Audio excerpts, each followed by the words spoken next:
刚从韩老魔那里借来的绝版狠货，全网首发，敢不敢开眼界？提前说好，神识被刷伤概不负责哦。爽不爽？这期内容就是这么硬核，道友系好安全带，来车喽！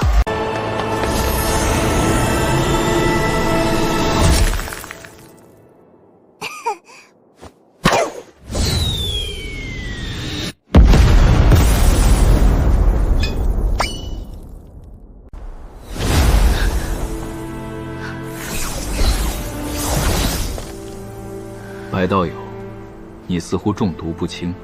好在妾身已服下百草丹，静坐半日，就可逼出此毒了。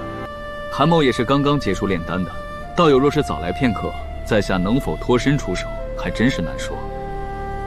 如此说来，妾身还真是运气不错。白仙子怎会遇见这两个化形妖兽的？此事说来话长，这里不是久待之地，我们还是快快离去。妾身在路上再和道友详谈此事。怎么，还有其他药物？而且不只是几只那么简单。估计这一次我们小济公麻烦大。那就先回贵宫吧。道友身中剧毒，恐怕不能马上动身，让在下助白道友一臂之力。妾身多谢道友了。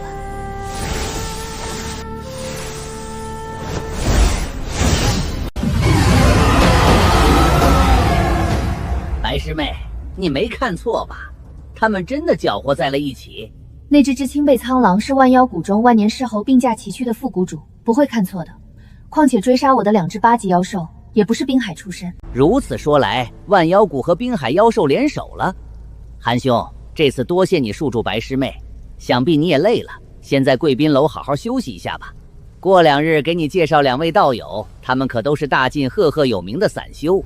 知道了，有劳师道友了。师妹，你发传音皮召集所有宫中的长老到此一趟，并且将人手加强1倍。是，大长老。若是往日遇到这等事情，我早已抽身。但韩里老怪手中的化神秘术，我必须亲身探寻一番。况且，太阳金火的下落，也只能落在此处了。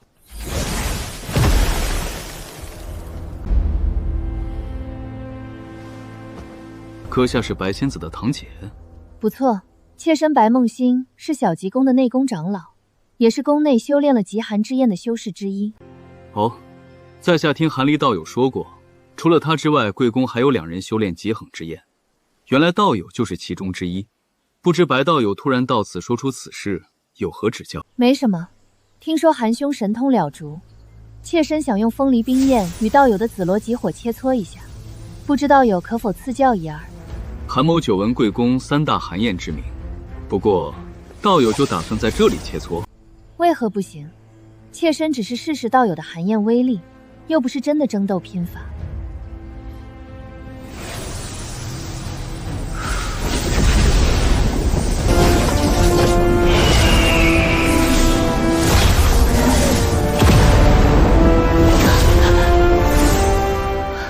道友的紫罗极火果然不同寻常，如此妾身也就安心了。韩兄跟我来吧，其他2名同道已经到了。原来如此，看来是白道友对在下不太放心，才特意出手相试的。这老妪和我的境界相仿，那僧人是元婴中期巅峰。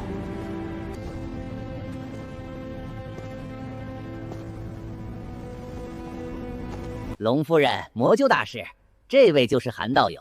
有几位系主冲破化神瓶颈之法，今日总算可以一试了。听师道友说，韩兄和老衲一样，并非修炼寒属性功法，却拥有极寒之焰。韩某也只机缘巧合下得到的。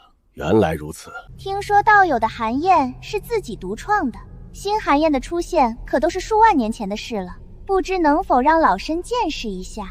龙夫人是柳翠派的大长老，修炼的功法有些特殊，所以声音一直是年轻模样。驻颜有术的女修见得多，专门保持年轻声音的功法倒是第一次听说。怎么，道友对柳翠派的功法有什么指教吗？哪里，在下只是一时好奇，韩某的寒焰哪敢和几位道友的相比？好了，老夫这一次请3位出手，成功几率也只有30%。但老夫无法再拖下去了。石道友，老衲一路上发现不少高阶妖兽开始聚集在北冥岛附近了。现在尝试此法，贵公的风险同样很大。魔鸠道友尽管放心，这一次能突破瓶颈固然最好，就不必怕那些妖物了。若是不行，本宫也已经安排好后手，不会因为老夫允缩而出现满宗被灭的事情。既然师道友如此说了，贫僧也就放心了。老身也没有什么意见，早就想一睹此秘术的真正奥妙了。什么时候开始，在下更没什么意见，早就等待多时了。好，好，那几位道友跟我来吧，我早就准备好了。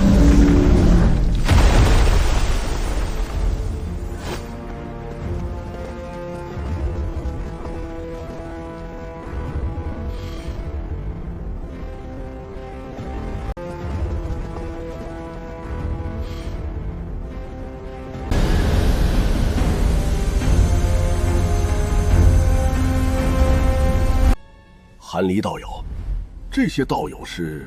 大师不必吃惊，他们都是本宫长老，要进入虚灵殿中玄玉洞，必须得到他们帮助才行。也只有借助极寒之气，才能让我突破瓶颈，把握更多一场。大长老，你真决定要开启虚灵殿？这是不是有些不合规矩？况且这次还让宫外修士进入，更是从无先例。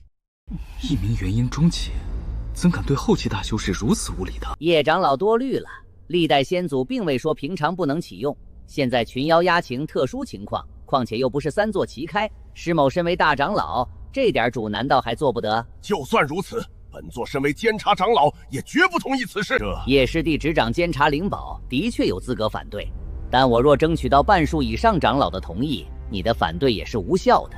我说为何金师弟等人都被调派了出去，原来师兄早就算计好了。诸位师弟，准备开启封印吧。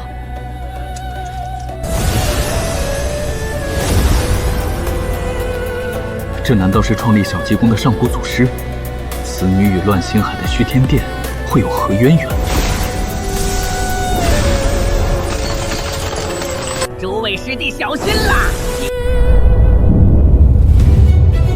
帮！